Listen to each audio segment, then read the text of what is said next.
Sabi mga kababayan ng isang congressman na dapat po tigilan na ni dating Pangulong Digong ang destabilisasyon sa ating gobyerno at saka hindi po siya naniniwala itong si Congressman Congo ng Zambales na hinaras mga kababayan ng ating Pangulong Bongbong Marcos ang kanyang mga critics. Yan po, sabi rito sa balita. Solon says PBBM does not harass critics, tells Duterte to stop destabilizing government. Kaya nagbabagang mga balita at pagtalakay sa mga isyu ng lipunan. Pulsa, opinyon, banat at paglalantad sa katotohanan. Pulsa, what you see is what you get. You decide. sabi ko sa inyo, tama yung ating mga sinasabi na yung rally po ng mga nausog is actually a rally, isang rally mga kababayan na ang purpose niya is to destabilize the government. Bakit ko nasabi po? Sila mismo yung nagsabi po. Na gusto na nilang sumugod sa Palasyo Malacanang para patalsikin yung ating Pangulong Bongbong. May panawagan silang resignation. Pag hindi daw, mananawagan na sila sa Armed Forces at sa PNP. Galing mismo sa kanilang mga bibig. At kay Harimau, nabuti daw nagpigil pa sila. Kung hindi daw, gigil na sila na sumalakay sa palasyo para iluklok na si Inday. Di ba? So ito yung sabi, yung panawagan mga kababayan ng isang congressman na sa tingin natin, tama po ito.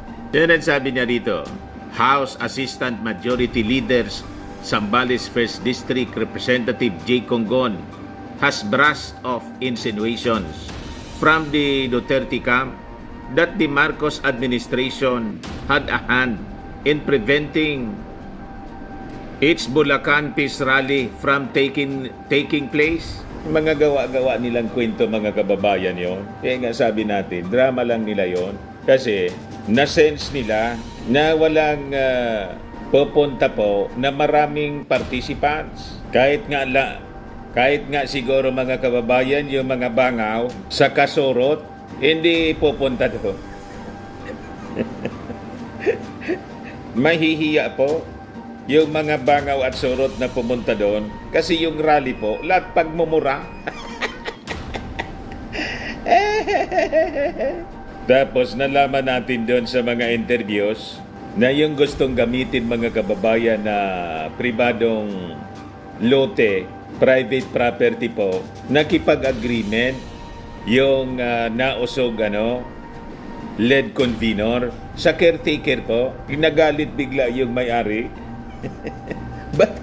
Pinadala yung abogado po. Kaya pinalagyan po ng tarpaulin. Hindi sila allowed na pumasok doon. Nakipag-secret deal po sa caretaker na hindi man otorisado. Para niya Mr. Maravillas yung pinasok ni Mau Diggs na secret deal sa Ayungin Show. Mismo mga kababayan, sanay sila sa secret deal. Ayan, galit na galit yung abogado, talagang binantayan po. Hindi umalis hanggang hindi sila magsipaglayas doon. Pagkatapos, ang itinuro mga kababayan, yung ating Pangulong Bongbong Marcos, yung ating Pangulo yung sinisisi, kasi daw po ginigipit sila. Unang-una, hindi sila nakapag-obtain ng permit sa LGU kasi yung LGU ayaw. Di ba? Sino magugusto sa ganyang uri ng grupo mga kababayan na ang pinaglalaban, interest ng China, hindi man ang Pilipinas? At kung ano-ano mga isyong gawa-gawa man lang po nila, wala ka kwenta-kwenta. Basta gusto lang nila mga kababayan na maiupo na si Inday. Hindi anya Mr. Maravillas makapaghintay. Marcos resign yung kanilang sinisigaw. O ngayon, what former President Duterte should do, sabi po ni Congon, tigilan na niya yung destabilisasyon ng Marcos government. Stop destabilizing the Marcos government. Tama po. So malinaw na sa inyo. Kaya yung mga nag-iikot po na grupo ng nausog, huwag kayong naniniwala sa kanilang mga pinagsasabi. Masama po yung kanilang intensyon. Pang sarili lang po. Hindi kapakanan ng ating bansa. Pagkatapos, after na makansin, nagpa-presscon. Nagpatawag ng presscon mga kababayan, si Maudix mismo. Tapos, nagunahan yung mga yung mga vloggers kasi wala mang mainstream pong pumapansin sa kanila. Yung mga nauto vloggers, nausugan niya, may grupo ding nauto. Nauto, nagnausog, yung mga vloggers nila, nagunahan po na pumunta doon sa papresko ni Maudix. Pagkatapos, yung nagpatawag ng presko, yun ang wala. But before ko mga kababayan bigay sa inyo yung full story ng mga balitang yan, click subscribe muna dito sa ating YouTube channel and hit the notification bell para lagi po kayong updated sa mga kaganapan dito sa ating bansa. Like and share na rin po ninyo ng ating video. At huwag na rin po ninyo na skip yung ating mga commercial ads para tuloy-tuloy lang ang pag-unlad ng bagong Pilipinas. Sa mga naganap ng malinis and spacious fitness gym, pumunta na lang po kayo sa aming Colossal Fitness Gym. We also offer Grab car rental with our brand new 2023 model ng Toyota Innova. We also accept booking for those who are planning to travel via PAL, Cebu Pacific and other airline companies, local and international, and Meralco Bills, Aleco Bills, PLDT, etc. Ang Colossal Fitness Gym is located at 3rd floor Security Bank Building, Lanco Business Park, Legazpi City, Albay. For inquiries, look for Gilon Maravillas, contact number 0966-802-0949. Lagi na pong matao sa amin. Na-set up na rin yung aming mga bagong gym equipments. May treadmill na rin po kami. Ito naman po yung bago naming product na binibenta online. Eye Glow Serum, whitening po siya. Tingnan ninyo yung epekto sa aking anak na architect before and now. Yung mga inquiries po ninyo, dumiretso na lang kayo sa kanyang Facebook account, Riz Maravillas. Ito naman po, Firmax Firming and Lifting Cream, pinapahid po sa mga pulses and affected area. Mainam po siya sa mga pains, mga paninigas na mga kaso-kasuan. Pinapahid-pahid lang po siya sa mga pulses. Ito naman po, Automax Radiant Serum. Sa mukha naman yung application. Anti-aging po siya. You will look 10 years younger than your age. Sa mga cancer patients naman po, baka lang gusto ninyo itong itry. Ningxia Red Mix Fruit Drink. Hindi man po siya gamot, food supplement siya. Kaya lang, gawa siya mga kababayan sa goji berry. Yung goji berry may anti-cancer properties. Yung mga inquiries po ninyo, dumiretso na lang kayo sa aming messenger sa Facebook para masagot namin agad. Ayos pa? Ayos na niya, Mr. Maravillas. Si Maudix nag-message na lang po, recorded, pinablish sa TikTok. What? Kita ninyo, mga kababayan, wala sa ugali po ng ating Pangulong Bongbong Marcos na manggipit, mangharas. Pero itong isa, mga kababayan, napakalinaw yung report. Yan under the administration of former President Rodrigo Duterte, Human Rights Alliance Karapatanas recorded 4,586 restrictions or violent dispersals of mass actions, public assemblies, and gatherings. Yung ating Pangulong Bongbong Marcos, wala mang ganun pong records. Kumbaga, yung mga polis na pumunta doon, iningan kasi ng tulong ng may-ari mismo ng property na ayaw niyang ipagamit po sa ganong uri ng activity, yung kanyang property. At yung nakipagkontrata sa kanila, hindi man otorisado yung caretaker. Kaya yon, pinunta ng abogado, pinalaya sila doon. So, anong kinalaman doon ng ating Pangulong Bongbong Marcos na itinuturo nila? Pribadong lugar yon. Ang kwento nila, tinatakot daw kasi wala pong ugaling pananakot yung ating Pangulong Bongbong Marcos. Sila mayroon. Di ba? Sabi po ni Kunggon, President Marcos anya is not the type to engage in political harassment and instead tends to let his critic be. Inayaan lang niya yung kanyang mga critics. Kahit ano yung mga pinagsabi, walang pumipigil sa kanila. Sabihin nila kung ano ang gusto nilang sabihin. Yung ating Pangulong Bongbong Marcos, busy po sa kanyang mga official functions. Ayan po. Saan ito? Sa Kwampo, sa Pikit Cotabato, yan o.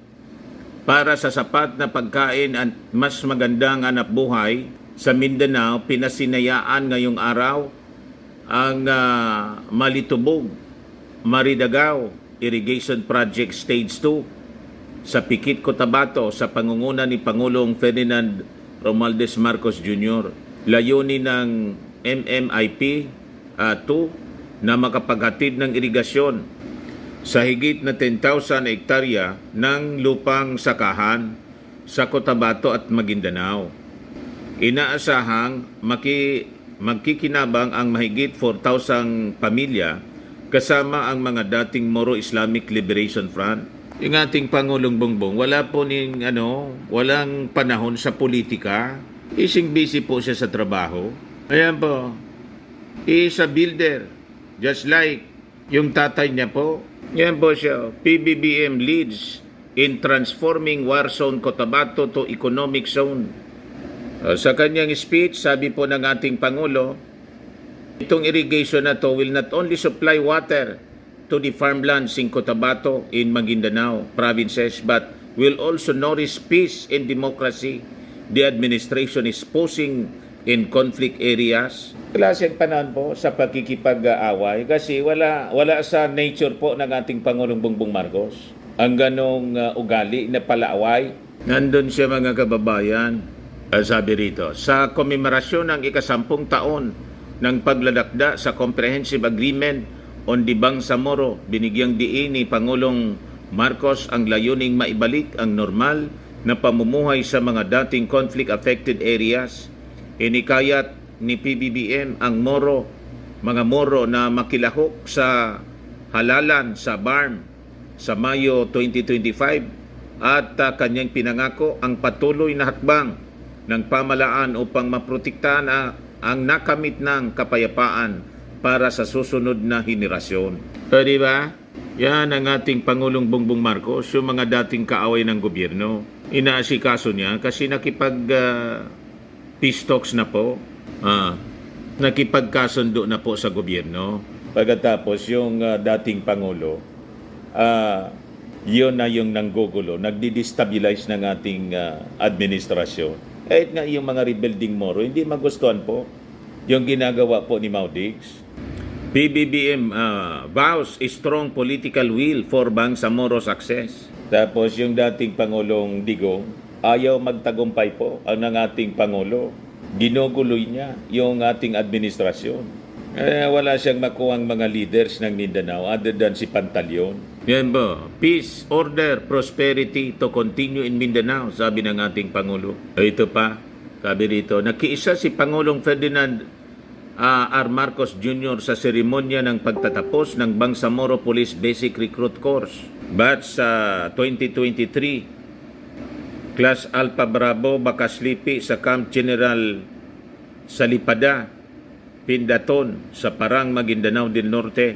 Ang Bakaslipi na binubuo ng 52 individual mula sa Moro Islamic Liberation Front at 50 mula sa Moro National Liberation Front, ang unang grupo ng patrolmen at patrolwomen mula sa MILF and MNLF na papasok sa kapulisan sa ilalim ng Bangsamoro Organic Law. Di ba napakaganda? Yung dating mga rebelde na nakikipagpatayan sa ating mga sundalo, mga pulis na po sila ngayon. Ito yung ceremony, mga kababayan. Ito yung mga dating rebelde. Yan po ang mga dating rebelde, mga pulis na sila. Di ba nakakatawa? Mga pulis na po ng Bangsamoro. Dati yung mga itsura nila, mahaba yung buhok, mga tulisan eh. So pwede rin pala yung mga tulisan. Tulisang rebelde. Pag kinausap natin para sa ikabubuti ng lahat ng susunod na henerasyon ng kanilang lugar makipagkasundo at maging maunlad ang kanilang community at kalimutan na yung kahindik-hindik mga kababayan na giyera po sa Mindanao. Pagkatapos sasabihin ng mga nausog, gustong kaladkarin ng ating Pangulong Bongbong Marcos ang Pilipinas sa gira. Di ba? Wala sa natura ng ating Pangulong Bongbong ang ganong mindset. Wala din sa natura ng ating Pangulong Bongbong Marcos ang manggipit ng tao. Malayo po yung mga akusasyon, insinuations nitong mga nausog. Kaya sabi po ni Congressman Conggon, even if we rewind it from the time President Marcos ran his campaign in 2022, he was even singled out among the candidates for not attending debates and the like, but he just went on and let his critics be. He just let them do what they think was the right for them. How much more anya that he is already president? It's the last thing anya his administration needs, political polarization. Kaya nga po, kahit wala naman pakinabang si Inday, di ba? Wala man pong achievement, wala mang nagawa na maayos sa DepEd, hindi man po pa tinatanggal kahit pumunta doon sa rally mga kababayan ng kanyang tatay at sa kanipakyo na panawagan Marcos resign at pinagmumura ang ating Pangulong Bongbong Marcos at si Inday pangisi-ngisi habang nagsiselfie doon mga kababayan, naghihintay ng pagkakataon, nagalit si First Lady Lisa Marcos. Pero tingnan ninyo, sabi ng ating Pangulo, maswertehan niya ako kasi may protective akong asawa. Pero si Inday niya, mag-uusapan niya kami ni BP Sara. Pero niya, diretso siya sa DepEd as secretary. Nakita ninyo? At dinefensa pa mga kababayan ng ating Pangulong Bongbong Marcos. Itong si Inday, na-turn off na nga yung mga Marcos loyalist, parang napakamartir na ng ating Pangulong Bongbong Marcos. Nagtsatsaga pa kay Inday. Na namamangka sa dalawang ilog po. So, tama itong statement mga kababayan ni Congressman Conggon. Malayo sa katotohanan itong mga insinuations nitong nausog. Remember, he and now Vice President Sara Duterte anya even ran on the same theme of unity, which they coined as Uniteam, sabi ni Conggon. So, hands off anya itong incumbent president natin on political matters that he just learned to live with. The apparent spat between First Lady Lisa Araneta Marcos and Vice President Duterte. Every administration niya has its own share of hits and misses. And perhaps this government is no exception. But to say that the national government is engaged in harassment is simply unfair. Tama po mga kababayan. Kaya ang tawag dito sa amin sa ganyang mga akusasyon po, balubagi, gawa-gawa nila. Nagtatahi-tahi sila mga kababayan ng kwento ng mga akusasyon para lang siraan yung ating Pangulong Bongbong Marcos. Wala sa natura ng ating Pangulo ang ganyan. Pero po sa mga Duterte, normal sa kanila. Ang example niyan po, si Laila de Lima. Di ba? O ngayon, si Dante ang mga kababayan, yung chairman emeritus ng Manila Times, i-defend po si First Lady Lisa Araneta Marcos, pati yung interview niya kay Katunying, pati si Tunying po. Ayan ba? The First Lady in Context by Dr. Dante Ang, Chairman Emeritus ng The Manila Times. I-share ko po yung kanyang column po para maintindihan ninyo at makilala ang ating First Lady based po sa kanyang pagkakakilala. Kasi personal niyang kakilala. Sabi niya, the interview niya kay First Lady Lisa Marcos with Anthony Taberna recently drew mixed reactions from the public. There were those who were quick to condemn her while others supported her in airing her personal grievances. So iba-iba yung mga reactions. Yung iba, ina-accuse pa si Katonying na binayaran. Parang tayo, mga kababayan, kasi we are supporting the administration of Bongbong Marcos sa ating mga commentaries, mga videos natin dito, bayad daw ako. Bahala kayo kung anong gusto ninyong sabihin, gusto ninyong iakusa. Wala akong paki sa sasabihin ninyo kasi kilala ko yung sarili ko.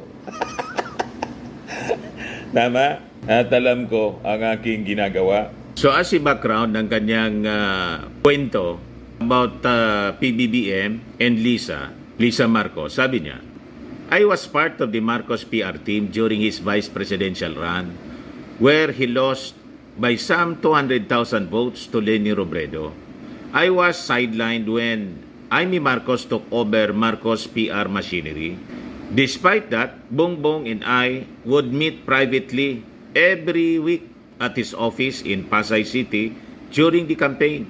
I did not join Marcos in his presidential campaign, but our paper, the Manila Times, supported him all the way.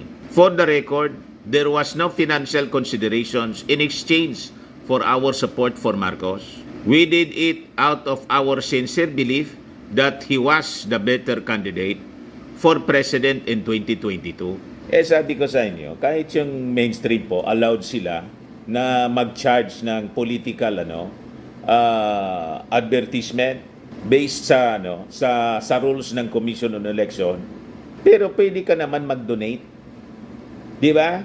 Pwede kang humingi ng bayad as political advertisement, but it should be declared as expenses, political ads, political expenses by the candidate. Kaya makikita ninyo yung mga advertisement sa television, sa radyo, sa mga dyaryo, mga paid ads siya po. Kasama siya sa allowed business. Negosyo po yung dyaryo. So in this case, mga kababayan, kasi magkakaibigan sila, sinuport niya, pero walang bayad, sabi po ni Dante Ang.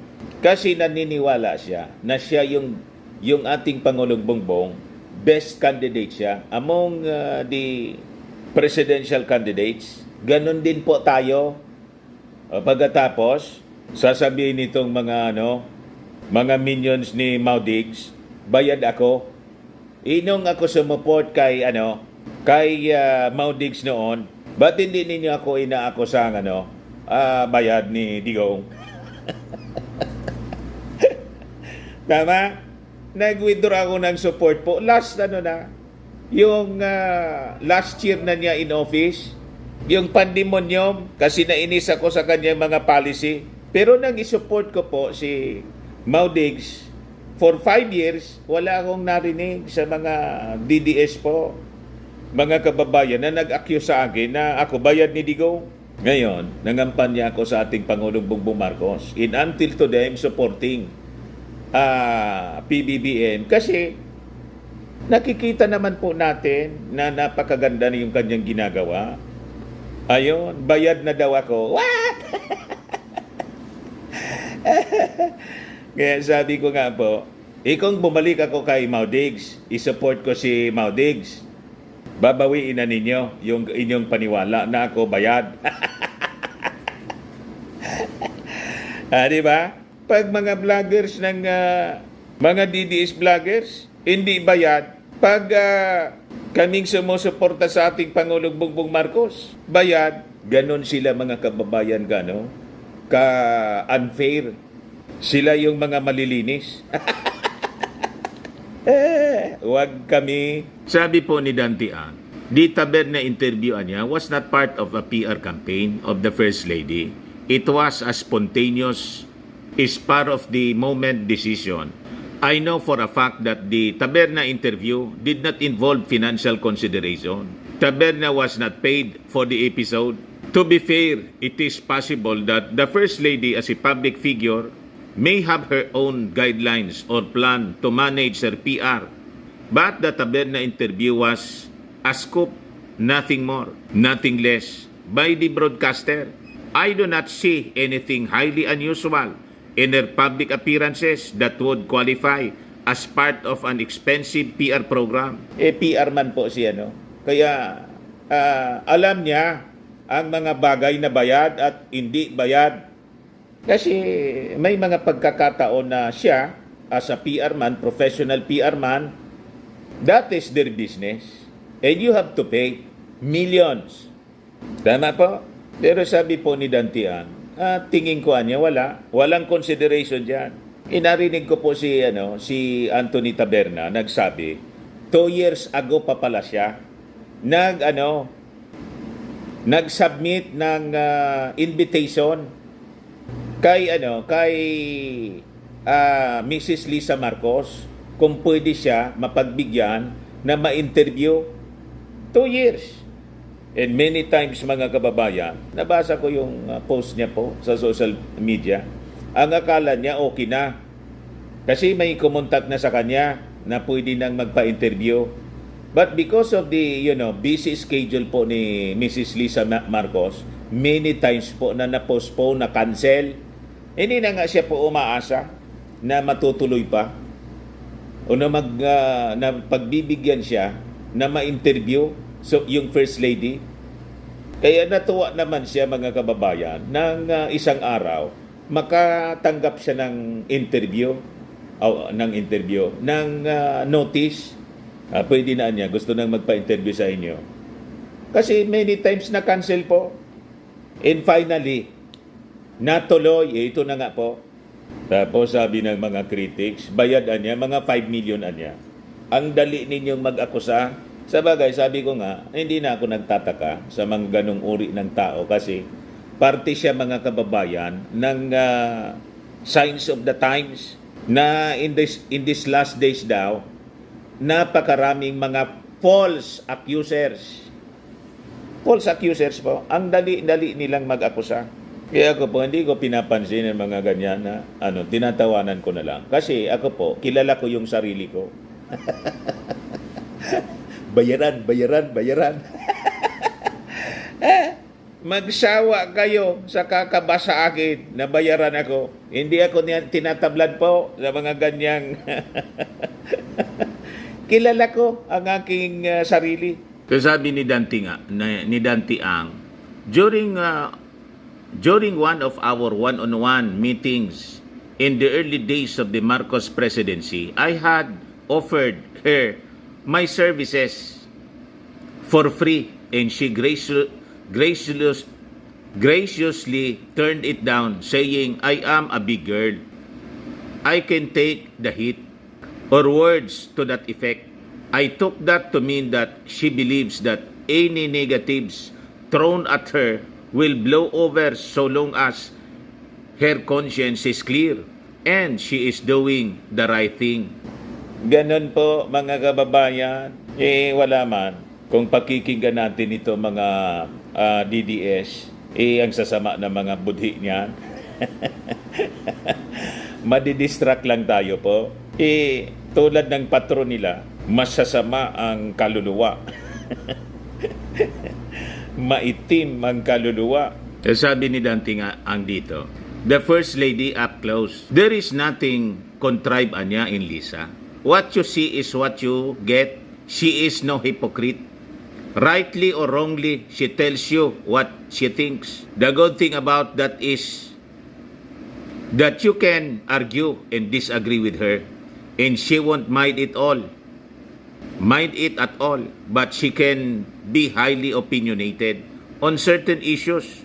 Her character is shaped by her training as a lawyer. O ngayon, yung interview niya, pagpa-interview niya kay Katonying, I do not agree niya that she should have aired her grievances against some individual in public. As First Lady, her personal emotion should take a back seat and allow the PCO and other government supporters to take up the cudgels for her. Defending and shielding the First Lady from her detractors is part of the job of the government's communication experts. That aside, I can understand her frustrations in the face of the growing criticisms against her husband. She was deeply hurt by the incessant accusations that the president is a drug user. Obviously, Two, she was frustrated at the lack of thoughtful response by the PCO to the opposition's flurry of criticism against the president. And so she decided to act on her own with that taberna interview. So sa tingin po mga kababayan ni Dantiang as a PR expert, may pagkukulang sa Presidential Communications Office. Kaya napilitan si magdesisyon si First Lady. Pa-interviewan niya ako kay Katunying. O ngayon, did the taberna episode backfire? I am not sure. Maybe it did, but I was told by a highly reliable source that the interview was well received by the public. Yan man talaga po, ang totoo. Tama yung kanyang evaluation po, mga kababayan. Kasi, parang mga natubigan palaka, yung mga critics, kanya-kanyang bira po after ng interview kay Katunying.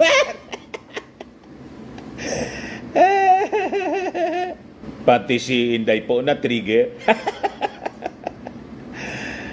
Nagpalabas po ng mensahe bigla. Ayan man lang po, mga kababayan. Ako po si Dante Maravillas. Bye-bye. God bless.